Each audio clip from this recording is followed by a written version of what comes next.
नमस्कार मित्रांनो, आपण आलो नांदुरी दुमाला तालुका संगमनेरमध्ये या मावशींकडे. तुमचं नाव सांगा.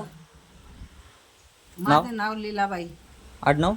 कवडे, कवडे. कोणत्या गावात आहे आपण? नांदुरी तुम्हाला. बरं मावशी, तुम्हाला काय त्रास होत होता आधी चालायला? मला चालायला उठायला बसायला त्रास होत होता, डोळ्यांतून पाणी येत होतं. पण आता उठाय बसायला डोळ्यांतून पाणी यायचं बंद झाले. हं.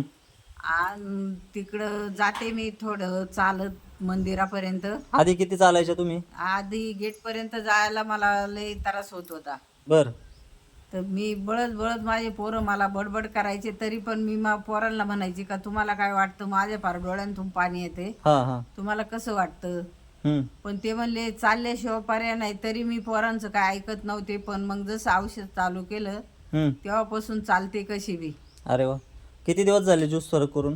15 दिवस झाले. 15 15 दिवस. दिवसात मला बरं वाटते. बरं वाटतंय. हा नक्कीच आपल्याला 3 महिन्याचा कोर्स पूर्ण करायचा आहे, हा. म्हणजे आपल्याला अजून चांगला फरक पडणार आहे. बरोबर. हा हा तुम्हाला काय वाटतं मावशी, इतरांनी हा ज्यूस घ्यायला पाहिजे ज्यांना आता त्रास? मला तर फरक झालाय. मग ज्याला जास्त दुखत असलं तर त्यांनी आयुष्य घ्यावा असं. घेतलंच पाहिजे. बरोबर. हा. चालेल.